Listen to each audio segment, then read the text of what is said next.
ഞാൻ കണ്ടിട്ട് അവർ ഇൻസ്റ്റാഗ്രാമിൽ റീലിടും, പക്ഷെ അവർ മാർക്കും വാങ്ങും. പക്ഷെ ഇപ്പോഴത്തെ കുട്ടികൾ അത് രണ്ടും ബാലൻസ് ചെയ്യുന്നുണ്ട്. അവർ സിനിമ കാണും, അവർ പഠിക്കും.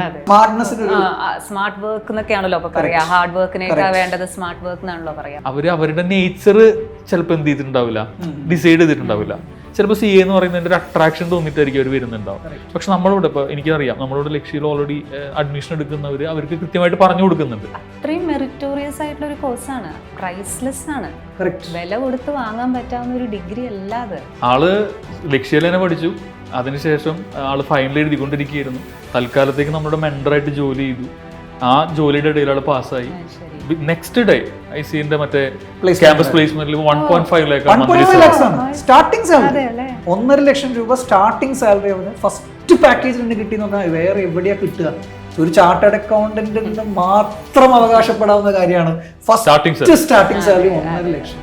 ഹൈലൈറ്റ് ചെയ്യേണ്ട വലിയൊരു കാര്യം എന്താ പറയുക, നമ്മളിപ്പോ ഞാൻ പറഞ്ഞ പോലെ തന്നെ MBBS തേർഡ് ഇയറിൽ വെച്ചിട്ട് പഠിപ്പ് നിർത്തി, ഒന്നും ചെയ്യാൻ പറ്റില്ല. പാതി ഡോക്ടർ ആവണില്ല. BTech 2 കൊല്ലം കഴിഞ്ഞപ്പോൾ നിർത്തി, ഒന്നും ചെയ്യാനില്ല. പക്ഷെ CA ജസ്റ്റ് നിങ്ങൾ 2 വർഷം പഠിച്ച് ഇന്റർമീഡിയറ്റ് കഴിയുമ്പോൾ തന്നെ അവർ ക്വാളിഫിക്കേഷൻ. പാരന്റ്സിനോടും പറയണം, മക്കള് കോമേഴ്സ് എടുക്കുക എന്ന് പറയുമ്പോൾ ഒരിക്കലും അവരെ സംശയിക്കരുത്. അവർക്ക് കൂടുതൽ എന്താ പറയാ, പ്രോത്സാഹിപ്പിക്കണം. അപ്പോൾ ഇത്രയും എക്സ്പീരിയൻസ് ആയിട്ടുള്ള ഫാക്കൽറ്റീസ് കൂടെ ഉള്ളപ്പോൾ ഒരു ചോദ്യം ഭയങ്കര റെലവെന്റ് ആയി നിൽക്കും. കാരണം മാം ഏകദേശം 23 years of teaching experience, Ramees സാറിന് 12+ years ഓഫ് ടീച്ചിങ് എക്സ്പീരിയൻസ്. അപ്പോൾ ഒബ്വിയസ്ലി ഓരോ വർഷം പോകും തോറും കുട്ടികളുടെ ഒരു കുട്ടികൾ മാറും. കുട്ടികൾ ഒബ്വിയസ്ലി ജനറേഷൻ മാറിക്കൊണ്ടിരിക്കും. നമ്മളിപ്പോൾ പണ്ടൊക്കെ പേരുകളൊന്നും വിളിക്കാറില്ല, ഇപ്പോൾ പേരുകളൊക്കെ തുടങ്ങി. Gen Z, gen alpha. അപ്പോൾ എൻ്റെ മോൻ എന്താന്ന് എനിക്കറിയില്ല എങ്ങനെയാണ് എടുത്ത് വിളിക്കുക എന്നുള്ളത്. അപ്പോൾ ഇങ്ങനെയൊക്കെ പറയുന്ന സമയത്ത് ആ ട്രാൻസിഷൻ, ദാറ്റ് ഈസ് ഒരു ഫാക്കൽറ്റീനെ സംബന്ധിച്ചോളം കോഴ്സ് ഒരു രീതിയിലേ പഠിപ്പിക്കാൻ പറ്റുള്ളൂ. കുട്ടിയുടെ നേച്ചർ മാറുമ്പോഴും കോഴ്സിൻ്റെ സ്ട്രക്ചറിൽ വലിയ മാറ്റമൊന്നുമില്ല. കോഴ്സിൽ ആഗ്രഹിക്കുന്ന ഒരു ടഫ്നെസ് അല്ലെങ്കിൽ ഡിസിപ്ലിനൊക്കെ ഇപ്പോഴും അതുപോലെ നിലനിൽക്കുന്നുണ്ട്.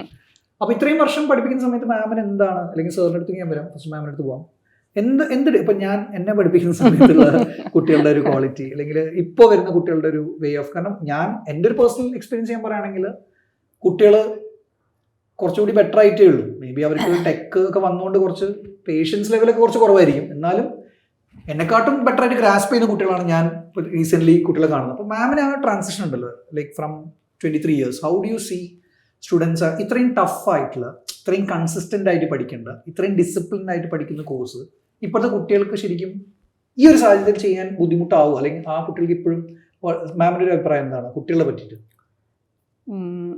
പണ്ട് പഠിപ്പിക്കാൻ തുടങ്ങിയപ്പോഴേ കുട്ടികളുടെ അവരുടെ ഒരു എക്സ്പെക്ടേഷൻ എന്ന് പറയുന്നത്, what ever bit of information I have, what ever bit of knowledge I have, അത് ഷെയർ ചെയ്താൽ മാത്രം മതി. അവർക്ക് ഇൻഫർമേഷൻസ് കുറച്ച് കിട്ടണം, നോളേജ് കിട്ടണം എന്നുള്ളതായിരുന്നു ക്ലാസ്സിലേക്ക് വരുമ്പോൾ. Apart from the other things, ബാക്കി എല്ലാം ഉണ്ട്, പക്ഷെ കൂടുതൽ അവർ ഇമ്പോർട്ടൻസ് ആ നോളേജിനും ഇൻഫർമേഷനും. ഇപ്പോൾ കുട്ടികളുടെ കയ്യിൽ ഇൻഫർമേഷൻ ധാരാളം ഉണ്ട്, അബണ്ടൻസ് ഓഫ് ഇൻഫർമേഷൻ അവരുടെ കയ്യിലുള്ളത്. പിന്നെ അവർക്ക് കൂടുതലും ഒരു എന്റർടൈനിങ് ടൈപ്പ് ഞാൻ എപ്പോഴും വിചാരിക്കാറുണ്ട്, ക്ലാസ് റൂമിനെയാണോ ഞാൻ എന്റർടൈൻ ചെയ്യേണ്ടത്, അതോ സബ്ജക്റ്റിനെയാണോ എന്റർടൈൻ ചെയ്യേണ്ടത്? I think the subject should be made entertaining rather than the class room. പക്ഷെ കുട്ടികൾ ഇപ്പൊ അങ്ങനെയല്ല, ഒരു എന്റർടൈനർ ആയിട്ടാണ് ഫാക്കൽറ്റീനെ കാണുന്നത്. എന്റർടൈനർ ആവാം, ഇൻഫ്ലുവൻസർ ആവണം എന്നുള്ളത് ശരിയാണ്, പക്ഷെ മോർ ദാൻ ദാറ്റ് അവരൊരു എന്റർടൈനറാണ്. അതൊരു കൊമേഡിയൻ ലെവലിലേക്ക് പോവാതിരിക്കാൻ ഞാൻ പലപ്പോഴും ശ്രമിക്കാറുണ്ട്. കാരണം അവർക്ക് തമാശ കുറെ കേൾക്കണം, എന്താ പറയാ, വേണമായിരിക്കും കേട്ടോ, മിക്സപ്പ് ചെയ്യണം. അതാ ഞാൻ പറഞ്ഞത്, സബ്ജക്റ്റിനെ എന്റർടൈൻ ചെയ്യാൻ വേണ്ട, അല്ലാണ്ട് ക്ലാസ് റൂം എന്റർടൈൻ ചെയ്യണോട് എനിക്ക് വലിയ താല്പര്യമില്ല. പക്ഷെ അങ്ങനെ എനിക്ക് എത്ര കാലം പിടിച്ചു നിൽക്കാൻ പറ്റും അറിയില്ല കേട്ടോ. അതെന്താ അറിയോ Avinash, we earn here more than money. ശരിക്കും അത് ഞാൻ എന്താ പറയാ, ഭയങ്കരമായിട്ട് എൻജോയ് ചെയ്തിട്ട് ചെയ്യുന്ന ഒരു സാധനം എന്ന് പറയുന്നത് ഈ ടീച്ചിങ്. ആ ക്ലാസ് റൂമിൽ എത്തിക്കഴിഞ്ഞാൽ ഞാൻ പിന്നെ കോഴിക്കോടാണോ ക്ലാസ് എടുക്കണത്, കണ്ണൂരാണോ തൃശ്ശൂരാണോ, എൻ്റെ മനസ്സിലേക്ക് അത് ചിന്തയെ വരാറില്ല. ഒരു ക്ലാസ് റൂം എന്നുള്ളത് മാത്രമേ എൻ്റെ മനസ്സിലുണ്ടാവാറുള്ളൂ. ഒട്ടും ഞാൻ പറയാം അതിശയോക്തി അല്ല കേട്ടോ, അല്ലെങ്കിൽ ഈ പറഞ്ഞ പുതിയ കുട്ടികൾ തള്ളി വിടുകയാണ്, ഞാൻ കുറച്ച് പിന്നാക്കം പോട്ടെ എൻ്റെ തള്ളല്ല. പക്ഷെ എന്തോ എനിക്ക് ഭയങ്കര എന്താ പറയാ ഭയങ്കര എൻജോയ് ചെയ്യുന്നുണ്ട് പക്ഷെ ഇപ്പോഴും. ടീച്ചിങ്ങിൽ നിൽക്കുന്നതിന്റെ ഒരു ഗുണം എന്താണെന്നറിയോ, ആ യങ് മൈൻഡ് എപ്പോഴും ഉണ്ടാവും. അതുകൊണ്ടാണ് ഇപ്പോഴും മാം തള്ളലും ഈ വാക്കുകളൊക്കെ മാം ഉപയോഗിച്ചുകൊണ്ടിരിക്കുന്നത്. സാറിന് തോന്നുന്നു കുട്ടികളെ ഡീൽ ചെയ്തിട്ട് ഒരു 10 വർഷത്തിൽ മാറ്റങ്ങളുണ്ടോ പിള്ളേർക്ക്? എനിക്ക് ആക്ച്വലി നല്ല മാറ്റം തോന്നുന്നുണ്ട്, ഓഡിയൻസിൽ നല്ല മാറ്റം തോന്നുന്നുണ്ട്. ഇപ്പൊ മാം പറഞ്ഞു തന്നെ കറക്റ്റാണ്. അതായത് പണ്ട് കാലത്ത് നമ്മൾ ആ ഇൻഫർമേഷൻ ഷെയർ ചെയ്ത് കൊടുത്താൽ എത്ര സമയം വേണമെങ്കിലും ആ കുട്ടികളോട് ഇരിക്കും. പണ്ടൊക്കെ നമുക്കറിയാം, പണ്ടത്തെ നമ്മുടെ ക്ലാസ് റൂംസ് എന്നൊക്കെ പറഞ്ഞു കഴിഞ്ഞാൽ ഒരു 100 സ്റ്റുഡൻസ് ഒക്കെ ഉണ്ടാവും. നമ്മൾ സ്റ്റേജിൽ കയറി നിന്നിട്ട് ക്ലാസ് എടുത്തു കഴിഞ്ഞാൽ ഫസ്റ്റ് ടു ലാസ്റ്റ് വരെ കുട്ടികൾ 210 പിള്ളേരൊക്കെ ക്ലാസ് റൂം ഉണ്ടല്ലേ? 240 ഉണ്ടായിരുന്നു ഒരു സമയത്ത്. 40 സ്റ്റുഡൻസ് ഒക്കെ എടുത്തിട്ടുള്ള ബാച്ചുകൾ. പക്ഷെ സ്ട്രിക്റ്റ് ആയിട്ട് പോകും. അതെ, 40 ഉണ്ടെങ്കിലും പണ്ട് ഫീൽ ചെയ്യില്ല. അവിടെ നമുക്ക് പേടിപ്പിക്കാം ഒരാളെ. ഇന്ന് പറ്റില്ല. ഇന്നത് പറ്റില്ല, ഇന്ന് പറ്റില്ല. അത് വേറെ ഒരുപാട് കാരണങ്ങളുണ്ട്. ഒന്നെന്ന് പണ്ടത്തെ കാലത്ത് നമുക്ക് എന്ത് ചെയ്യാം, കുട്ടികളൊന്ന് കർശനമായി കഴിഞ്ഞാൽ കുട്ടികൾ കുറച്ചുകൂടി കൺട്രോൾ ആവും. അങ്ങനത്തെ കുട്ടികളാണ്. നമുക്ക് എത്ര സമയം വേണമെങ്കിലും, ആരും നേരത്തെ ക്ലാസ് നിർത്താൻ പറയില്ല, നമുക്ക് കുറച്ച് സമയം എക്സ്റ്റെൻഡ് ആയാലും അവർ കേട്ടിരിക്കും. പക്ഷെ ഇപ്പോഴത്തെ കുട്ടികൾ കുറച്ചും കൂടി എന്താണെന്ന് വെച്ച് കഴിഞ്ഞാൽ അവർ നമ്മളെ കുറച്ചും കൂടി ഒരു ഫ്രണ്ട് ലെവലിലാണ് കാണാം. അവർക്ക് ഒരിക്കലും റെസ്പെക്ട്ഫുൾ ആയിട്ട് നിങ്ങൾ എന്തൊരു വലിയ സംഭവത്തിൽ നിൽക്കുന്ന പോലെ ഒന്നും കാണില്ല. അത് വളരെ നല്ലതായിട്ട് എനിക്ക് ഫീൽ ചെയ്യുന്നത്. പലപ്പോഴും കുട്ടികൾക്ക് ഡൗട്ട് ചോദിക്കാനാണെങ്കിലും ഒക്കെ അവർക്ക് പറ്റും. പണ്ടത്തെ കുട്ടികൾക്ക് എന്നൊക്കെ പറഞ്ഞാൽ ക്വസ്റ്റ്യൻസ് ചോദിക്കാൻ വരെ മടിയാണ്. ഇന്ന് അവര് സിമ്പിൾ ആയിട്ട് ക്വസ്റ്റ്യൻസ് ചോദിക്കും, ഉറപ്പാണ്. അല്ലെങ്കിൽ അവർ ഇപ്പൊ എടുക്കുന്ന കാര്യം മനസ്സിലായില്ലെങ്കിൽ തന്നെ അവർ ചോദിക്കാനും വീട്ടിൽ പോയിട്ട് റെഫർ ചെയ്ത് വരും. മിക്കപ്പോഴും ChatGPT കേട്ടാണ് വരും അവര്. നമ്മളപ്പോ കുറച്ചും കൂടി എന്തായിരിക്കണം, ഔട്ട് ബോക്സ് നമ്മൾ അപ്ഡേറ്റ് ആയിരിക്കണം. കാരണം അവർ ചോദിക്കുന്ന ഇപ്പൊ റീസെന്റ് ഉണ്ടായ ഹൈക്കോർട്ട് കേസൊക്കെ ആയിരിക്കും നമ്മളോട് ചോദിക്കുന്നുണ്ടാവും. നമ്മളത് അറിയില്ല എന്ന് പറയുമ്പോൾ അവരുടെ മൈൻഡിൽ നമ്മളെ കുറിച്ചൊരു ഇംപ്രഷൻ ഭയങ്കരമായിട്ട് മിസ് ചെയ്ത് പോകുന്ന ഒരു പ്രശ്നം ഭയങ്കരമായിട്ടുണ്ടാവും. അതാ ഇപ്പോഴത്തെ കുട്ടികളുടെ ഒരു ക്വാളിറ്റിയാണ്. കാരണം അവര് ഐ ഫീൽ അവർ നോ നോൺസെൻസ് ആണ്. അവരെ സംബന്ധിച്ചോളം അവരൊരു കാര്യം തീരുമാനിച്ചു കഴിഞ്ഞാൽ അതിലേക്ക് എന്താണ് വേണ്ടതെന്ന് അവർക്ക് വേണം, അതങ്ങോട്ട് കൊടുക്കണം. കാരണം അവരെ സംബന്ധിച്ചോളം അവർക്ക് ടൈമിന് ഭയങ്കര ഇമ്പോർട്ടൻസ് ഉണ്ട്. അവര് ഈ അത് മാം പറഞ്ഞ പോലെ 30-32 വരെ ഒന്നും പഠിക്കാൻ ആർക്കും താല്പര്യമില്ല. അവരെ സംബന്ധിച്ചോളം എനിക്ക് തോന്നുന്നു അതിന്റെ ബേസിസിൽ ഇപ്പൊ ലക്ഷ്യയുടെ ഒരു ടാഗ് ലൈനും ഭയങ്കരമായിട്ട് യങ്സ്റ്റേഴ്സ് ആയിട്ട് റെസണേറ്റ് ചെയ്യാനുള്ള കാരണം അത് തന്നെയാണ്. 21 വയസ്സ് എന്ന് പറയുന്ന ഒരു പോയിന്റ്. അത് കാരണം കുട്ടികൾക്ക് അത് ആഗ്രഹമുണ്ട്. കുട്ടികൾക്ക് ഒരു അക്കാഡമിക് ജേർണി കുറയ്ക്കുക, അവർക്ക് അവരെ കാര്യങ്ങൾ വേണം. ഞാൻ കണ്ടിട്ടുണ്ട് അവർ ഇൻസ്റ്റാഗ്രാമിൽ റീൽ ഇടും, പക്ഷെ അവർ മാർക്ക് വാങ്ങും. കാരണം ആ ബാലൻസിങ് ഒന്നും നമുക്ക് ഉണ്ടായിരുന്നില്ല. കാരണം ഞാൻ പഠിക്കുന്ന സമയത്ത് ഞാൻ ഉഴപ്പി തുടങ്ങിയ ഉഴപ്പല്ല, പഠിച്ചു തുടങ്ങിയ പഠിക്കില്ല. പക്ഷെ ഈ ഉഴപ്പും പഠിത്തവും ഒന്നിച്ചു കൊണ്ടുപോകാൻ പറയുന്നതൊന്നും എനിക്ക് ആലോചിക്കാൻ പോലും പറ്റില്ല. പക്ഷെ ഇപ്പോഴത്തെ കുട്ടികൾ അത് രണ്ടും ബാലൻസ് ചെയ്യുന്നുണ്ട്. അവർ സിനിമ കാണും, അവർ പഠിക്കും, അവരെല്ലാം ചെയ്യും. അത് ഭയങ്കര ഒരു I think that something that smart വർക്കിന്റെ ഒരു സ്മാർട്ട് വർക്ക് എന്നൊക്കെയാണല്ലോ അപ്പൊ പറയാ. ഹാർഡ് വർക്കിനേക്കാ വേണ്ടത് സ്മാർട്ട് വർക്ക് എന്നാണല്ലോ പറയാ. അപ്പൊ അത് കൂടുതൽ എനിക്ക് തോന്നുന്നു ഇപ്പോഴത്തെ കുട്ടികൾക്ക് അത് ചെയ്യാൻ അറിയാം എന്നുള്ളത്. യൂട്യൂബിലും അതുപോലെയുള്ള സ്ഥലത്ത് കുറെ ക്ലാസ്സസ് എന്താണ് അവൈലബിൾ ആണ്. കുട്ടികള് എനിക്കും ചില കുട്ടികൾ അത് കണ്ടിട്ടൊക്കെ വരാറുണ്ട്. ക്ലാസ് കൊടുക്കുന്ന മുന്നേ തന്നെ അവർ യൂട്യൂബിൽ ആ ബിറ്റ് കണ്ട് അവർ വരും. സോ ദാറ്റ് അവർ കുറച്ചും കൂടി ഇൻഫോംഡ് ആയിട്ട് ക്ലാസ് കേൾക്കട്ടെ എന്നുള്ളത്. പക്ഷെ എനിക്ക് തോന്നുന്നു പക്ഷെ എന്നാലും ഈ ഒരു ജനറേഷൻ ഇപ്പൊ CA പോലുള്ള കോഴ്സ് എടുക്കുന്ന സമയത്ത് വൺസ് ആ ഫൗണ്ടേഷൻ കഴിഞ്ഞിട്ട് അവർ സീരിയസ് ആണ്. അവർക്ക് ആ സ്ട്രക്ചർ മനസ്സിലാവും. ഫൗണ്ടേഷനിൽ ചില സമയത്ത് അവർ ഓവർ കോൺഫിഡന്റ് ആയിട്ട് ഇത് കിട്ടുമെന്ന രീതിയിൽ നിൽക്കുമ്പോഴും ഫൗണ്ടേഷൻ കഴിഞ്ഞാൽ പിന്നെ കുട്ടികൾക്ക് അറിയാം ഈ സ്ട്രക്ചർ ഇങ്ങനെയാണ്, ഇതിങ്ങനെയാ പഠിക്കേണ്ടത് എന്നുള്ളത്. അപ്പൊ അത് ഭയങ്കര ക്ലിയർ ആണ്. പിന്നെ ഒരു കാര്യം എനിക്ക് സാറിനോട് ചോദിക്കാനുള്ള ഒരു കാര്യം എന്ന് പറഞ്ഞു കഴിഞ്ഞാൽ ഇപ്പോൾ CA കോഴ്സ് ഇപ്പോൾ ACCA പോലുള്ള കോഴ്സുകളും ഇപ്പോൾ സാർ ഫൗണ്ടേഷനിൽ എടുക്കുന്നുണ്ട് ചോദിക്കുകയാണ്. മൾട്ടിപ്പിൾ കോഴ്സുകളായിട്ട് കുട്ടികൾ കമ്പയർ ചെയ്യുന്നുണ്ടാവുമല്ലോ. അപ്പോൾ സാറും ഞാൻ പല സമയത്ത് സാറ് പറഞ്ഞ് കേട്ടിട്ടുണ്ട്, ചില കുട്ടികളോട് എനിക്ക് തന്നെ തോന്നാറുണ്ട് കുട്ടികൾ എഫേർട്ട് ഇടുന്നില്ല. അല്ലെങ്കിൽ ഞാൻ പറയും മക്കൾ നീ ACCA പഠിച്ചോ, കാരണം ഇത് നിനക്ക് കുറച്ചും കൂടി ഒരു വലിയ കോഴ്സാണ്. ഇതിൽ നീ ഉദ്ദേശിക്കുന്ന ഒരു എഫേർട്ട് നിനക്ക് അതിലുള്ള ഇൻട്രസ്റ്റ് കാണുന്നില്ല. നീ എന്തിനാണ് വെറുതെ ഫോഴ്സ്ഫുള്ളി ഇത് ചെയ്യുന്നത്? സാറ് പല സമയത്തും കാണാറുണ്ട്. അപ്പോൾ അത് ഞാൻ സാറിനെ കണ്ട ഒരു ക്വാളിറ്റിയാണ്. കാരണം സാർ CA ഫാക്കൽറ്റി ആണെങ്കിലും സാർ ഫൗണ്ടേഷൻ കഴിഞ്ഞ് എന്നോട് ഒന്ന് പറയും, അവിനാഷ് സാർ ഇതിങ്ങനെ കുറച്ച് കുട്ടികളുണ്ട്, ഇവര് സാറൊന്ന് സംസാരിക്കുക, കാരണം ഇവർ നമ്മൾ ഉദ്ദേശിക്കുന്ന പോലൊന്നും ഇവർ ആവുന്നില്ല ഇവർക്ക്. പക്ഷെ ഇവർ ആ ഒരു CA തന്നെ ഇങ്ങനെ ചെയ്യണമെന്ന് പറഞ്ഞ് നിൽക്കുകയാണ്. അവരൊന്ന് മാറിക്കഴിഞ്ഞാൽ കുറച്ചുകൂടി അവർക്ക് ഒരു ബെറ്റർ ഇതിലേക്ക് വരുമായിരിക്കും. അത് എന്താണ് അതിന്റെ മെയിൻ കാരണം? അത് CAന്റെ ഒരു ടഫ്നെസ് ആണോ, അതോ ആ കുട്ടികൾ സാർ അങ്ങനെ തോന്നാനുള്ള കാരണം എന്താ? കുട്ടികൾക്ക് എപ്പോഴാണ് സാറിന് അങ്ങനെ തോന്നുന്നത്? സാർ ഇതിനകത്ത് ഒരുപാട് ഫാക്ടേഴ്സ് ഉണ്ട്. അതിപ്പോൾ ഒന്നാമത്തെ കാര്യം നമ്മൾ നേരത്തെ പറഞ്ഞ കുട്ടികളുടെ ഒരു നേച്ചർ തന്നെയാണ് മെയിനായിട്ട്. അതായത് ഇപ്പോൾ ഇപ്പോഴത്തെ കുട്ടികൾ എന്ന് പറഞ്ഞാൽ ബോറടിക്കാൻ തീരെ ഒരു ഓക്കെ അല്ല. പണ്ടത്തെ കാലം എന്ന് പറഞ്ഞാൽ കുട്ടികൾക്ക് ബോറടിക്കാം, ഇപ്പൊ ഒന്നും ചെയ്യാനില്ല നമ്മൾ വെറുതെ ഇരുന്നിട്ടുണ്ട് അല്ലെ, സ്കൂളൊക്കെ കഴിഞ്ഞാൽ നമ്മൾ വെറുതെ ഇരുന്നിട്ടുണ്ട്. ഇപ്പോഴത്തെ കുട്ടികൾ അങ്ങനെ ഇരിക്കില്ല. മാത്രമല്ല അവർക്ക് ഇപ്പോൾ ഏറ്റവും ഫാസ്റ്റ് ആയിട്ട് കാര്യങ്ങൾ റിവാർഡിംഗ് ആണ് അവർ ഏറ്റവും കൂടുതൽ.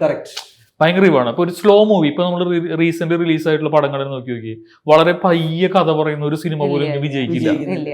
കാരണം അവർ ഭയങ്കര റിവാർഡിംഗ് ആണ്. ഇപ്പൊ ഞാൻ ഇപ്പൊ ലോ എന്ന് പറയുന്ന സബ്ജക്ട് എടുത്തു കഴിഞ്ഞാൽ അത്യാവശ്യം കുറച്ച് ബൾക്കി ആയിട്ടുള്ള ഒരു പാരഗ്രാഫ്സ് ആണ്.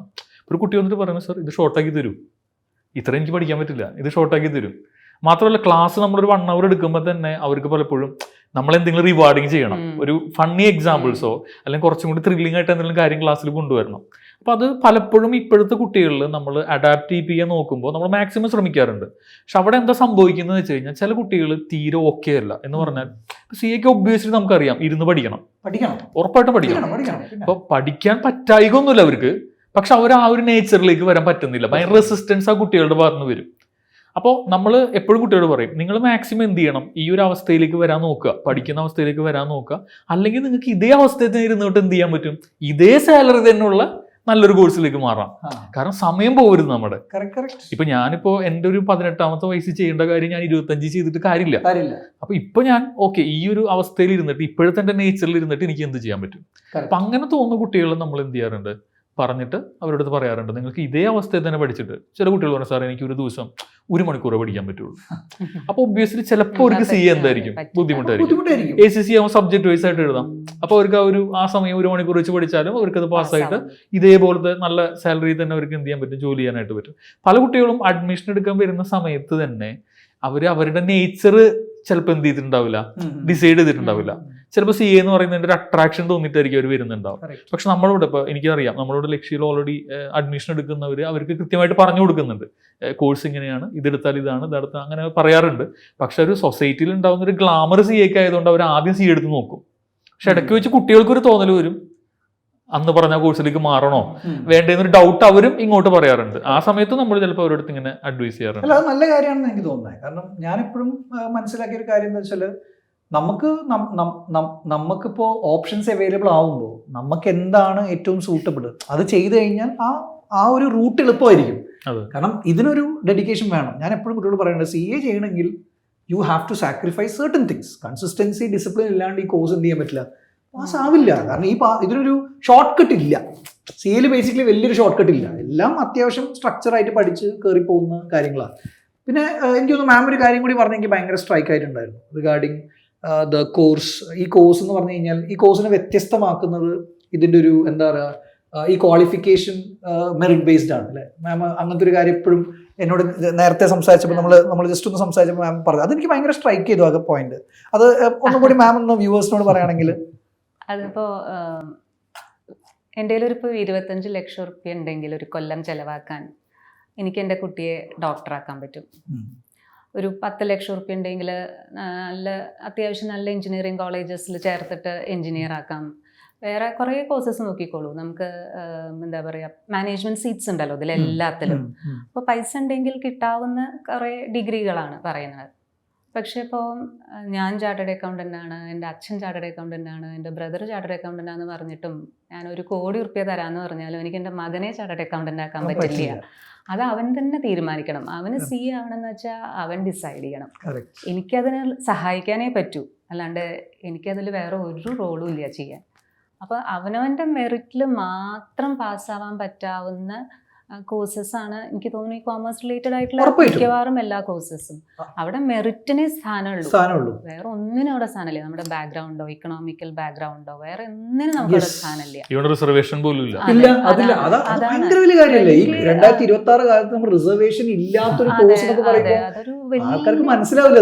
അതാ പറയണ. അപ്പോൾ അത്രയും മെറിറ്റോറിയസ് ആയിട്ടുള്ള ഒരു കോഴ്സാണ്, പ്രൈസ്ലെസ് ആണ്, വില കൊടുത്ത് വാങ്ങാൻ പറ്റാവുന്ന ഒരു ഡിഗ്രി അല്ലാതെ. അപ്പൊ അതിനെന്തായാലും അതിൻ്റെതായ ബുദ്ധിമുട്ടുണ്ടാവുമല്ലോ. നമ്മൾ ആ ക്രീം ഓഫ് ദ ക്രൗഡിനെ അല്ലേ അപ്പൊ ചൂസ് ചെയ്യണ്ടേ? അങ്ങനത്തെ ഒരു ഡിഗ്രിക്ക് നമ്മൾ അത് കറക്റ്റാണ്. അത് അതിൽ പറയുമ്പോൾ ഈ റിസർവേഷൻ എല്ലാം നമ്മൾ പറയുമ്പോഴും ശരിക്കും പറഞ്ഞാൽ അവിടെയാണ് ഈ കോഴ്സിന്റെ ഒരു ഡിഫറൻഷിയേറ്റർ വരുന്നത്. കാരണം ഏതൊരു കുട്ടിക്കും അവന്റെ ജീവിത സാഹചര്യം മാറ്റാൻ പറ്റുന്ന ഒരു കോഴ്സ് ചെയ്യാന്ന് പറയും. എനിക്കറിയാവുന്ന 1-2 ഫ്രണ്ട്സ് ഉണ്ട്, ലൈക്ക് ഇപ്പോൾ CA എൻ്റെ ഫ്രണ്ട്സ് തന്നെയാണ്. വളരെ വളരെ നോർമൽ സാഹചര്യങ്ങളാണ് വളർന്നു വന്നത്. അവർ വീടൊക്കെ ഒരു ഒറ്റമുറി വീട്, വലിയ സാഹചര്യമല്ല. എനിക്ക് എത്രയോ സ്റ്റുഡൻസ് ഉണ്ട് അങ്ങനത്തെ. എനിക്ക് എത്ര അറിയോ, വളരെ പാവപ്പെട്ട സാഹചര്യത്തിൽ നിന്ന് വന്നിട്ടുള്ള സ്റ്റുഡൻസ് ദുബായിലൊക്കെ വർക്ക് ചെയ്തിട്ട് ഇപ്പൊ ഞാൻ അറിയാം, പിന്നെ ഇപ്പോൾ ഫേസ്ബുക്കിലും ഇൻസ്റ്റാഗ്രാമിലൊക്കെ അവർ വേൾഡ് ടൂർ പോണതും വളരെ സന്തോഷം തോന്നിയിട്ടുണ്ട്, അഭിമാനം തോന്നിയിട്ടുണ്ട് ആ സമയത്തൊക്കെ. ഇത് വേറെ ഒരു കോഴ്സിന് ഇത് കൊടുക്കാൻ പറ്റില്ല. ഇത് വേറെ ഒരു കോഴ്സിനും ഈ ഒരു കാര്യം കൊടുക്കാൻ പറ്റില്ല. കാരണം അവരെ സംബന്ധിച്ചോളം അവർക്ക് അവരുടെ മെറിറ്റിൽ പഠിക്കുക, പാസ്സാവും, പഠിക്കുക, കയറുക, ജീവിതം മാറും. CA ക്വാളിഫൈ ഏറ്റവും ബെസ്റ്റ് എക്സാമ്പിൾ ആണ് നമ്മളോട് ഉണ്ടായിരുന്ന ഒരു മെന്റർ, റീസെന്റ് ക്വാളിഫൈഡ് ആയിട്ടുള്ള ഒരു മെന്റർ. ആള് ലക്ഷ്യയിൽ തന്നെ പഠിച്ചു, അതിനുശേഷം ആള് ഫൈനൽ എഴുതിക്കൊണ്ടിരിക്കുകയായിരുന്നു. തൽക്കാലത്തേക്ക് നമ്മുടെ മെന്ററായിട്ട് ജോലി ചെയ്തു. ആ ജോലിയുടെ ഇടയിൽ ആള് പാസ്സായി. നെക്സ്റ്റ് ഡേ ICAന്റെ മറ്റേ ക്യാമ്പസ് പ്ലേസ്മെന്റിൽ 1.5 ലാഖ് സ്റ്റാർട്ടിംഗ് സാലറി, 1.5 ലക്ഷം രൂപ സ്റ്റാർട്ടിംഗ് സാലറി അവന് ഫസ്റ്റ് പാക്കേജിൽ നിന്ന് കിട്ടിയെന്ന് പറഞ്ഞാൽ വേറെ എവിടെയാ കിട്ടുക? ഒരു ചാർട്ടേഡ് അക്കൗണ്ടന്റിന് മാത്രം അവകാശപ്പെടാവുന്ന കാര്യമാണ് ഫസ്റ്റ് സ്റ്റാർട്ടിംഗ് സാലറി 1.5 ലക്ഷം രൂപ. ഇത് ശരിക്കും പറഞ്ഞാൽ അത് അവന്റെ കാത്തിരിപ്പിനും ഭയങ്കര വലിയൊരു, നിങ്ങൾ കണ്ടില്ലെങ്കിൽ ആ സ്റ്റോറി നിങ്ങൾ നിർബന്ധമായിട്ടും കാണണം. ലക്ഷ്യയുടെ ഇൻസ്റ്റാഗ്രാം പേജിൽ പോയി കഴിഞ്ഞാൽ അശ്വിൻ എന്ന് പറയുന്ന ഒരു പയ്യന്റെ ഒരു സ്റ്റോറി ഉണ്ട്. നിങ്ങൾ ഇൻസ്റ്റാഗ്രാം പേജ് എടുത്ത് നോക്കിയാൽ മതി. അതിൽ ഒരു നല്ല സ്റ്റോറിയാണ്. ഞാൻ അത് നിങ്ങൾ ബ്രേക്ക് ചെയ്യുന്നത്, നിങ്ങളത് കണ്ടു നോക്കും. ഭയങ്കര ടച്ചിങ് ആണ്, ഭയങ്കര നല്ല രസമായിട്ട് എടുത്തൊരു സ്റ്റോറിയാണ്. നിങ്ങൾ നിർബന്ധമായിട്ട് അത് നിങ്ങൾ നമ്മുടെ പേജിൽ പോയി കാണണം. അശ്വിനെ പറ്റിയിട്ടാണ് അല്ലേ? ഡിസ്ക്രിപ്ഷനിൽ അത് കൊടുക്കാം. അതെ, അത് വളരെ നല്ലൊരു ഇൻസ്പയറിംഗ് ആണ്. കാരണം ആ കുട്ടി അത്യാവശ്യം കുറച്ചൊന്ന് കഷ്ടപ്പെട്ടിട്ടുണ്ട് ക്വാളിഫൈ ചെയ്യാൻ. പക്ഷെ എന്നാലും ആ കുട്ടി എന്നെ വന്ന് കണ്ടിട്ടുണ്ടായിരുന്നു. എന്നിട്ട് എന്നോട് പറഞ്ഞു, സാറേ എനിക്ക് ഇങ്ങനെ ഓഫർ കിട്ടി, ഇത്ര സാലറി. ഞാൻ പറഞ്ഞു നിർബന്ധമായും പോകണം, നീ ഒന്നും ആലോചിക്കാനില്ല. അല്ല സാറേ ടീച്ചിങ്. ഞാൻ പറഞ്ഞു ഒന്നും നോക്കണ്ട, ഞാൻ പറഞ്ഞു നീ പോയിക്കോ, ഇത് ഈ സാലറി ഈസ് ടു ഗുഡ്, ഒന്നും പറയാനില്ല. അത് മാത്രമല്ല മാം, ഞാൻ വേറൊരു കാര്യം കൂടി ഉണ്ട് കേട്ടോ ഇതില്. CA ക്വാളിഫൈ ചെയ്യാത്ത, ലൈക്ക് ഇന്റർമീഡിയറ്റ് പാസ്സായ എന്റെ കുറെ സ്റ്റുഡൻസ് ഉണ്ട്. ഫൈനൽ കിട്ടിയിട്ടില്ല, ആ സാഹചര്യം കൊണ്ടും ഫൈനൽ കിട്ടിയിട്ടില്ല. അവർ ദുബായിലും കേരളത്തിലും സ്വന്തമായ ഓഫീസ്. അത് എത്ര ആൾക്കാരുണ്ടല്ലോ നമ്മളുടെ ആർട്ടിക്കിൾഷിപ്പിന്റെ ട്രെയിനിങ്ങിൽ കിട്ടുന്ന എക്സ്പീരിയൻസോട് കൂടിയിട്ട് ഒരു ഓഫീസ് സെറ്റപ്പ് ചെയ്ത എത്ര ആൾക്കാര്, 4-5 ബ്രാഞ്ച് ഒക്കെ ഇട്ടിട്ടുള്ള ആൾക്കാരെ എനിക്കറിയാം. ഇഷ്ടംപോലെ ആൾക്കാരുണ്ട്.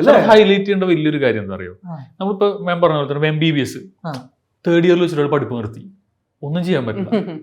പാതി ഡോക്ടർ ആവണില്ല അവൻ. BTech 2 കൊല്ലം കഴിഞ്ഞപ്പോ നിർത്തി, ഒന്നും ചെയ്യാനില്ല. പക്ഷെ CA ജസ്റ്റ് നിങ്ങൾ 2 വർഷം പഠിച്ച് ഇന്റർമീഡിയറ്റ് കഴിയുമ്പോ തന്നെ അതൊരു ക്വാളിഫിക്കേഷൻ ആണ്. ഇപ്പൊ റീസെന്റ് ICA ക്വാളിഫിക്കേഷൻ ആക്കി മാറ്റിയില്ലേ? അതെ അതെ അതെ, അത് ക്വാളിഫിക്കേഷൻ ഡിക്ലെയർ ചെയ്തു. 2 വർഷം ട്രെയിനിങ് കൂടി കഴിഞ്ഞാൽ BAA എന്നൊരു സർട്ടിഫിക്കറ്റ്. മാത്രമല്ല അവർക്ക് ACC ചെയ്യുമ്പോൾ പേപ്പർ എക്സംഷൻ ഉണ്ട്. അപ്പൊ പ്രാക്ടിക്കലി സാർ ഞാൻ കണ്ടെടുത്തോളം അതാണ് ഒരു 5-6 വർഷത്തെ ജേർണി ആണെങ്കിലും ശരിക്കും പറഞ്ഞാൽ ഇന്റർമീഡിയറ്റ് കഴിയുമ്പോൾ തന്നെ ആ കുട്ടിയുടെ ലൈഫിൽ ഒരു ശരിക്കൊരു ടേണിംഗ് പോയിന്റ് വരും എന്ന് പറഞ്ഞാൽ ആ കുട്ടി പിന്നെ സേഫ് ആവും. അതായത് ഞാൻ മനസ്സിലാക്കിയതോളം CA ഇന്റർ പഠിക്കുമ്പോൾ പാസ്സാകുമ്പോൾ തന്നെ കുട്ടിയുടെ ലൈഫ് സേഫ് ആവും. CA ഇന്റർ പാസ്സാവെന്ന് പറയുന്നത് ശരിക്കും പറഞ്ഞാൽ 2.5 ഇയേഴ്സിന്റെ ഒരു അത്യാവശ്യം സ്ട്രഗിൾ ഉണ്ടെങ്കിൽ, മീൻസ് ഒരു സ്ട്രക്ചർ ഉണ്ടെങ്കിൽ കുട്ടിക്ക് എന്ത് ചെയ്യാൻ പറ്റും, ക്ലിയർ ചെയ്യാൻ പറ്റും.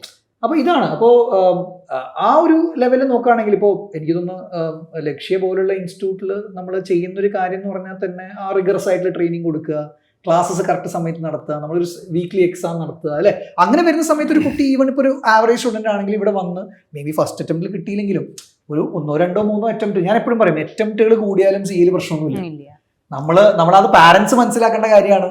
നമ്മളുടെ ഒരു പറച്ചിലുണ്ടല്ലോ, ഒരിക്കലും ഒരു പുരുഷനോട് വയസ്സ് അല്ല ഒരിക്കലും ഒരു പുരുഷനോട് സാലറി ചോദിക്കരുത്, ഒരു സ്ത്രീയോട് ഒരിക്കലും നിങ്ങൾ കുറച്ചൊക്കെ എന്നോട് ചോദിക്കാൻ CA പാസ്സായ ഒരു കുട്ടിയോട് ഒരിക്കലും അറ്റംപ്റ്റ് ചോദിക്കരുത് എന്നുള്ളത് കുറച്ച് കാരണം അതിന് പ്രസക്തിയാണെന്ന് എനിക്ക് തോന്നുന്നില്ല. കാരണം ഇപ്പോഴത്തെ കുട്ടികൾ ചില സമയത്ത് പറയാറുണ്ട്, ഞാൻ അറ്റംപ്റ്റ് കൂടിയോണ്ട് എനിക്ക് സാലറി കുറയോ ഇല്ല. നമ്മുടെ ഇപ്പോൾ റീസെന്റ് ഉള്ള കേസിൽ അവന് അറ്റംപ്റ്റ് ഉണ്ടായിട്ട് അവന് സാലറി കിട്ടിയില്ലേ? ചാർട്ടേഡ് അക്കൗണ്ടന്റ് ആണ്. അത് ഒരിക്കലും അത് മാറുന്നില്ല, അല്ലെ? ആ സാഹചര്യം മാറുന്നില്ല. അപ്പോൾ എന്തായാലും നമ്മൾ ശരിക്കും നമ്മളൊരു 15-20 മിനിറ്റിലേക്കുള്ള ഡിസ്കഷൻസ് ആണല്ലോ എപ്പോഴും ഉണ്ടാവുക. അങ്ങനെയാണ് നമ്മൾ എപ്പോഴും പ്ലാൻ ചെയ്യുന്നത്. പക്ഷേ സംസാരിച്ച് തുടങ്ങിയ ശേഷം നല്ല രസമുണ്ടായിരുന്നു. അപ്പോൾ നമ്മൾ കുറച്ചും കൂടി അങ്ങോട്ട് എക്സ്റ്റെൻഡ് ചെയ്ത് മുന്നോട്ട് പോയി. അപ്പോൾ എന്തായാലും ഇത്രയും കാര്യങ്ങൾ നിങ്ങളിപ്പോൾ ഉറപ്പായിട്ടും CA പറ്റി നിങ്ങൾ കേൾക്കുന്ന സമയത്ത് നിങ്ങൾ വളരെ ഡിഫറെൻ്റ് ആയിട്ടുള്ള കാര്യങ്ങളായിരിക്കും നിങ്ങൾ കുറേ കാര്യങ്ങൾ ഇപ്പോൾ മനസ്സിലാക്കിയിട്ടുണ്ടാവുക. എന്തായാലും നമുക്ക് ക്ലോസ് ചെയ്യുന്ന മുന്നേ എന്താണ് മാമിന് എന്തെങ്കിലും ഇപ്പോഴത്തെ സ്റ്റുഡൻസിനോടോ പാരൻസിനോടോ എന്തെങ്കിലും പറയാനുണ്ടെങ്കിൽ എന്താണ്, what is an advice that you can give ഇപ്പോൾ ഡിസിഷൻ എടുത്തുകൊണ്ടിരിക്കുന്ന കുട്ടികൾക്ക്? എന്താണ് CA മാത്രമല്ല ജനറലി മാമിൻ്റെ ഒരു അഡ്വൈസ് എന്തായിരിക്കും? ഏതൊരു പ്രൊഫഷണൽ കോഴ്സ് എടുക്കുകയാണെങ്കിൽ ഇതിപ്പം ഏതായിക്കോട്ടെ കേട്ടോ, CA ആയിക്കോട്ടെ, BTech ആയിക്കോട്ടെ, MBBS ആയിക്കോട്ടെ, ഈ എല്ലാ കോഴ്സസും നമ്മൾ പഠിക്കുന്നത് മാർക്ക് കിട്ടാൻ വേണ്ടിയിട്ടല്ല. നമ്മളൊരു 12th വരെ നമ്മൾ പഠിക്കുമ്പോൾ നമ്മുടെ ഉദ്ദേശം എന്തായിരുന്നു, നല്ല മാർക്ക് ഉണ്ടാവണം, A+ കിട്ടണം എന്നുള്ളതാണ്. പക്ഷെ ഇവിടെ എത്തുമ്പോൾ ഈ പ്രൊഫഷണൽ കോഴ്സ് ഏതായാലും നമ്മുടെ ഉദ്ദേശം എന്താ വെച്ചാൽ നമ്മളിപ്പോൾ പഠിക്കണതാണ് ഭാവിയിൽ ഇനി അപ്ലൈ ചെയ്യണത്.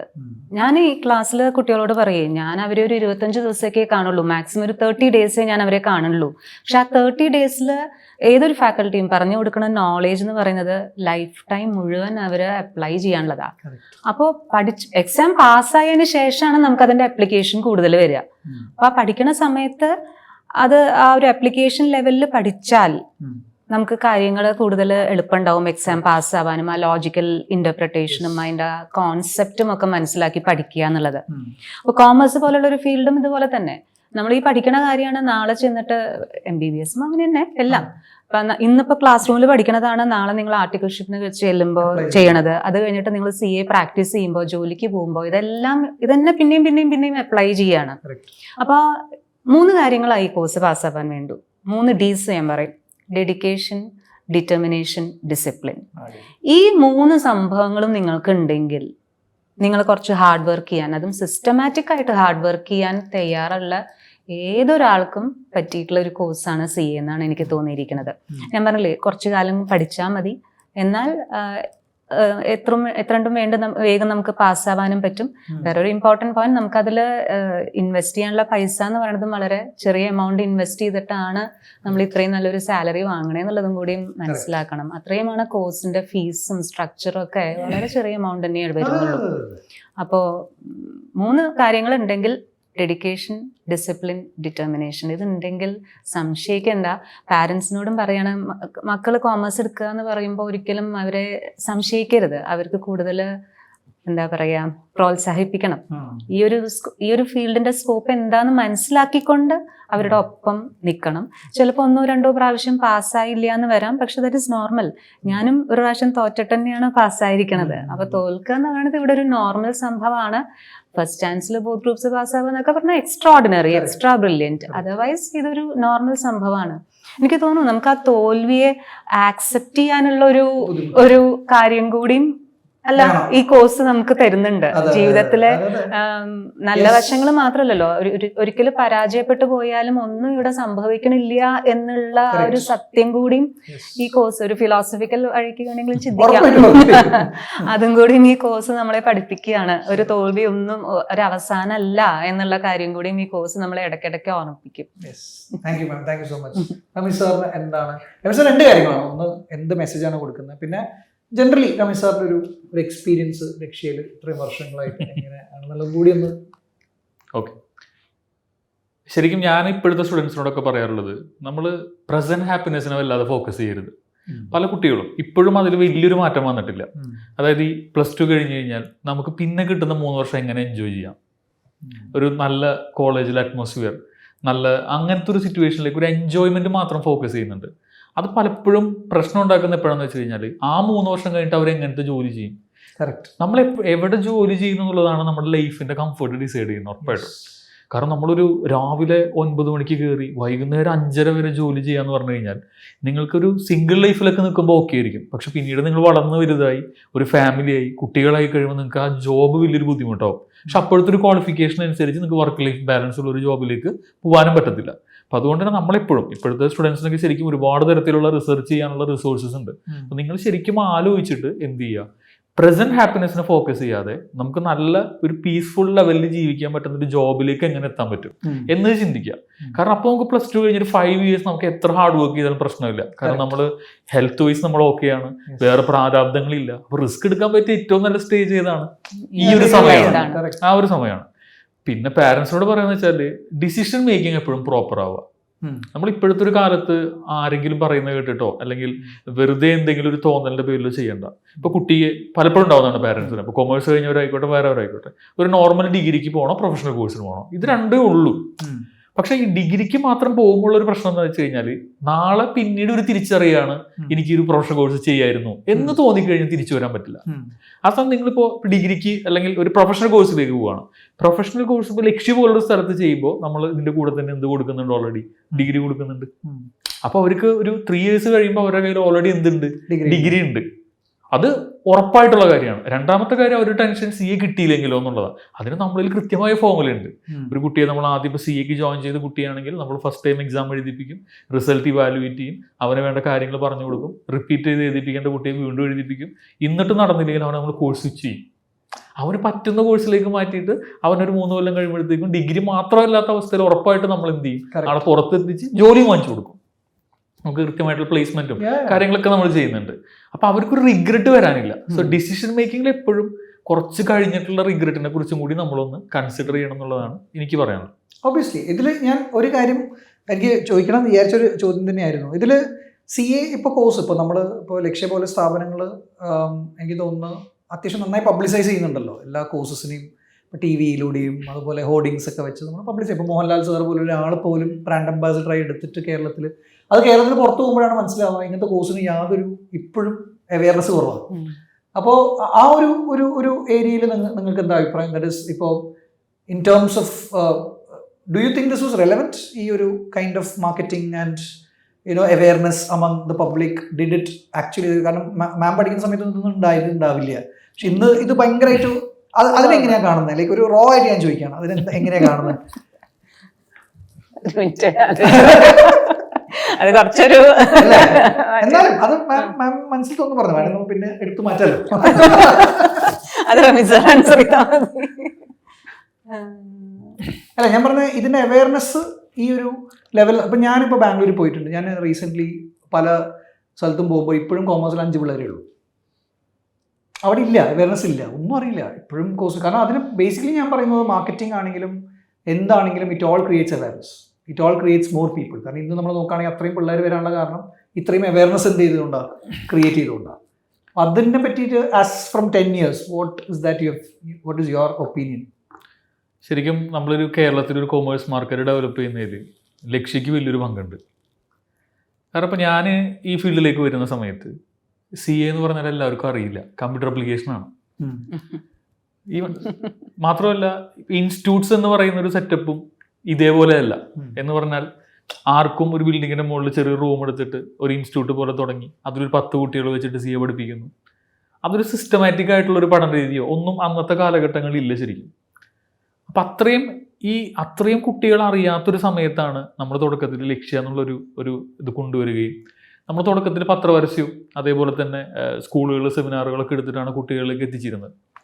അപ്പോഴും നമുക്ക് സ്റ്റുഡൻസ് ഉണ്ടെങ്കിലും കേരളത്തിലെ എല്ലാ സ്ഥലങ്ങളിലേക്കും അത് എത്തിക്കാൻ നമ്മളെ കൊണ്ട് പറ്റിയിട്ടുണ്ടായിരുന്നില്ല. ശരിക്കും കോവിഡിന്റെ സമയത്ത് അത് വലിയൊരു എലമെന്റ് ആണ്. കാരണം സാർ നേരത്തെ സൂചിപ്പിച്ചിട്ടുണ്ടായിരുന്നു കോവിഡിന്റെ സമയത്ത് നമ്മൾ ഓൺലൈൻ ക്ലാസ്സിലേക്ക് ഞങ്ങളൊക്കെ പെട്ടെന്ന് അഡാപ്റ്റഡ് ആയി എന്നുള്ളത്. കാരണം ഞങ്ങളെ അഡാപ്റ്റഡ് ആവാനുള്ള ഏറ്റവും വലിയ റീസൺ സ്റ്റുഡൻസ് ആണ്. ബിക്കോസ് കോവിഡ് വരുന്നത് പെട്ടെന്നൊരു സമയത്താണ്. അപ്പൊ നമ്മൾ എടുത്തുകൊണ്ടിരിക്കുന്ന ബാച്ചിന് എക്സാം ഉണ്ട്, ആ കുട്ടികളെ എക്സാം എഴുതിപ്പിക്കണം. അപ്പോൾ എന്നെ ഒബ്വിയസ്ലി ഞാൻ ചിന്തിക്കുന്നത് എനിക്ക് ക്യാമറ പേടിയാണ്. ഞാൻ കല്യാണത്തിന് പോകുമ്പോൾ പോലും ഈ ക്യാമറ വരുന്ന കാണുമ്പോൾ മറച്ച് നിൽക്കുന്ന ഒരാളായിരുന്നു ശരിക്കും പറഞ്ഞാൽ. പക്ഷേ നമ്മൾ പലരും നമ്മൾ മീറ്റിംഗ് കൂടിയപ്പോഴും പറയുന്നത് കുട്ടികളുടെ ഭാവിയാണ്. നമുക്ക് സിസ്റ്റം ഇല്ല, നമുക്ക് അതില്ല ഇതില്ല എന്നുള്ളതല്ല, എന്ത് ചെയ്യാൻ പറ്റും? അപ്പൊ ഞാൻ ചിന്തിക്കുന്നത് അവിടെ എന്ത് ചെയ്യാൻ പറ്റുന്നതാണ്. നമ്മൾ ആ ഒരു എന്റെ പ്രശ്നത്തെ ഫോക്കസ് ചെയ്യുന്നതിന് പകരം ഓരോ ഫാക്കൽറ്റീസും എന്ത് ചെയ്യുന്ന ചിന്തിക്കുന്നത്. അവിടെ നമ്മൾ വെബ് ക്യാമറ വാങ്ങാൻ പറ്റത്തില്ല, കാരണം കോവിഡ് ആണ്, ഓൺലൈൻ ഡെലിവറി ഇല്ല. അപ്പൊ ഞാൻ എൻ്റെ വൈഫിന്റെ ഫോൺ എന്ത് ചെയ്തു, ക്യാമറയായിട്ട് യൂസ് ചെയ്തു, അവിടെ നിന്ന് ഒരു വയർ കണക്ട് ചെയ്തു. നമുക്കത് ഗ്രീൻ ക്ലോത്ത് വേണമായിരുന്നു പുറകിൽ. തൊട്ടടുത്ത ഷോപ്പിൽ നിന്ന് ഞാനൊരു തുണിയാണ് വാങ്ങുന്നത്, അത് വെച്ചിട്ട് വീട്ടിലുണ്ടായിരുന്ന ബൾബൊക്കെ വെച്ചിട്ട് നമ്മൾ ക്ലാസ് സ്റ്റാർട്ട് ചെയ്തു. കാരണം കുട്ടികളുടെ ഭാവിയാണ്, അവർക്ക് എക്സാം എഴുതണം. ആ ബാച്ച് നല്ല റിസൾട്ട് ഉണ്ടായിരുന്നു നമുക്ക്, കോവിഡ് ആയിരുന്നിട്ട് കൂടി ഓൺലൈനിൽ കുട്ടികൾ ഇരുന്ന് റിസൾട്ട് ഉണ്ടാക്കി. അപ്പോൾ ശരിക്കും നമ്മൾ ലക്ഷ്യം എന്നുള്ളൊരു ആ ഒരു ഇൻസ്റ്റിറ്റ്യൂഷൻ അന്ന് തുടങ്ങിയ ചെയ്യുന്ന കാര്യങ്ങൾ ശരിക്കും വളരെ അടിപൊളിയായിട്ട് എനിക്ക് ഫീൽ ചെയ്തിട്ടുണ്ട്. ഇതിൽ ഉറപ്പായിട്ടും നമ്മുടെ ഒരു ഇപ്പം മോഹൻലാലിനെ വെച്ചിട്ട് നമ്മൾ മാർക്കറ്റ് ചെയ്യുന്നു, അതേപോലെ തന്നെ മറ്റു രീതിയിലുള്ള സംവിധാനങ്ങളുടെ മാർക്കറ്റ് ചെയ്യുന്നു. ശരിക്കും അതുകൊണ്ട് മാത്രമാണ് പല കുട്ടികളും എന്ത് ചെയ്യുന്നത്, ശ്രദ്ധിക്കുന്നത്. കാരണം പലരും ഇതേപോലെ പരസ്യം കണ്ടിട്ടുണ്ടെങ്കിലും ഇപ്പം നമ്മൾ ലക്ഷ്യം എന്ന് പറയുമ്പോൾ കുട്ടികൾക്ക് അറിയാം, ഇപ്പോൾ CA എന്താണെന്ന് ചോദിച്ചാൽ കുട്ടികൾക്ക് അറിയാം. കാരണം അവർ അവിടെ മുതലാണ് ശ്രദ്ധിച്ചു തുടങ്ങുന്നത്. അതുകൊണ്ട് മാത്രം ഇവിടേക്ക് വരികയും ജോയിൻ ചെയ്യുകയും പിന്നീട് ചാർട്ടേഡ് അക്കൗണ്ടന്റ് ആവുകയും ചെയ്തിട്ടുള്ള കുട്ടികൾ ഉറപ്പായിട്ടും ഉണ്ട്. അതെ, കാരണം ഒരിക്കലും എത്താൻ പറ്റാത്ത സ്ഥലത്തേക്ക് എത്താൻ പറ്റും. ദ പോയിന്റ് ഇസ്, എനിക്ക് ഞാൻ അതിലെനിക്ക് ലക്ഷ്യയിലൊരു കാര്യം എന്ന് പറഞ്ഞു കഴിഞ്ഞാൽ, ലക്ഷ്യയിൽ ഇപ്പം നമ്മൾ എന്ത് പറഞ്ഞാലും ഒരു കുട്ടി ഇവിടെ വന്നാൽ അവർക്കൊരു ഫുൾ കൗൺസിലിംഗ് കൊടുക്കുന്നുണ്ട്. ആ കൗൺസിലിംഗ് കൊടുത്ത പാരന്റിനും കൗൺസിലിംഗ് കൊടുക്കും. എന്നിട്ട് അവരാണ് തീരുമാനിക്കുന്നത് എടുക്കണോ വേണ്ടിയോ എന്നുള്ളത്. അല്ലാണ്ട് ഒരിക്കലും ഇത് കണ്ടുടനെ നേരെ കൊണ്ടുപോയി ക്ലാസ് അല്ല ഇരുന്നല്ല. അത് ശരിക്കും നമ്മൾ പേരൻസിനെ കുറച്ച് കാണുന്നതാണ്. കാരണം ഇപ്പോഴത്തെ പേരൻസിനോട് നമ്മൾ പറയണം നിങ്ങൾ മോഹൻലാലിനെ കണ്ടിട്ട് വന്നതല്ലേ, ശരിക്കും അതൊരു അങ്ങനെ ഒരിക്കലും ഒരു പേരന്റ് ചെയ്യില്ല. കാരണം അവരുടെ മക്കളുടെ ഭാവിയാണ് ഉറപ്പായിട്ടും. ഇപ്പൊ ഏതെങ്കിലും ഒരു ഫിലിം ആക്ടർ ഒരു ബിസ്ക്കറ്റിന്റെ പരസ്യത്തിൽ അഭിനയിച്ചു, പേരൻസ് ആ ബിസ്ക്കറ്റ് വാങ്ങിച്ച് കുട്ടികൾ കൊടുക്കുന്നില്ല, ഉറപ്പായിട്ടും അവരതിന്റെ ഇൻഗ്രീഡിയൻസ് നോക്കുന്നുണ്ട്, അതിന്റെ ആഫ്റ്റർ എഫക്ട് നോക്കും. അതൊക്കെ ഒരിക്കലും നമ്മുടെ പേരൻസിനെ അങ്ങനെ കാണാൻ പറ്റില്ല. പക്ഷെ ഇങ്ങനെ ഒരാളുടെ ഫേസ് വരുമ്പോൾ അവർ ശ്രദ്ധിക്കും എന്നുള്ളതാണ് ഇതിന്റെ ഏറ്റവും വലിയ എലമെന്റ്. ആ ഒരു അറ്റൻഷൻ വരും, യെസ്, ആ കോഴ്സിലേക്കുള്ള അറ്റൻഷൻ വരും. അതിൽ കുറച്ചും കൂടി ഒരു ആൾക്കാർ ഒരു ലാർജർ ഓഡിയൻസിലേക്ക് എത്തുന്നുള്ളതാണ്. അതായത് കുറച്ചും കൂടി ഒരു വലിയ ഓഡിയൻസിലേക്ക് മേ ബി ഒരു ദൂരെയുള്ള സ്ഥലത്ത് നല്ല ക്വാളിറ്റി ഉള്ള ഒരു കുട്ടി ഒരിക്കലും ഈ കോഴ്സിനെ പറ്റി അറിയാത്തൊരു കുട്ടീൻ്റെ അടുത്തേക്ക് ഇതെത്തും. അപ്പോൾ ആ കുട്ടിക്ക് ഇത് ചെയ്യാനുള്ള ഒരു ടെൻഡൻസിയും കാര്യങ്ങളൊക്കെ വരും. അതാണ് ഇതിന്റെ ഒരു ഫാക്ടർ. അപ്പോൾ പക്ഷേ ഇത് ഇപ്പൊ എന്തൊക്കെ പറഞ്ഞാലും നമ്മൾ എന്താണ് CA മാം പറഞ്ഞ പോലെ തന്നെ വളരെ റെസ്പെക്റ്റഡ് ആയിട്ട് ഒരു പ്രൊഫഷനാണ്.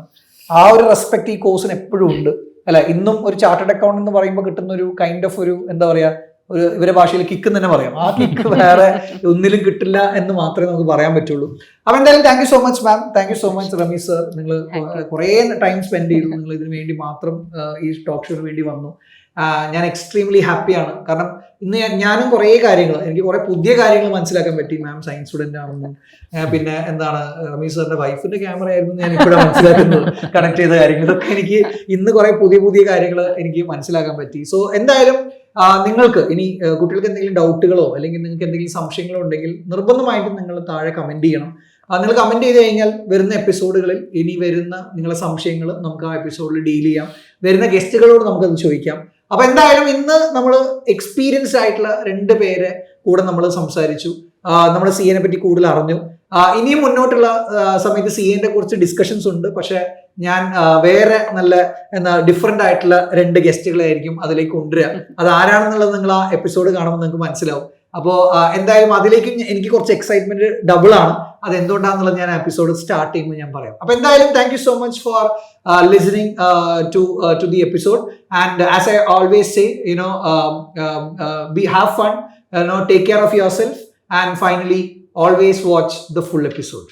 Thank you so much. See you in the next episode. Thank you.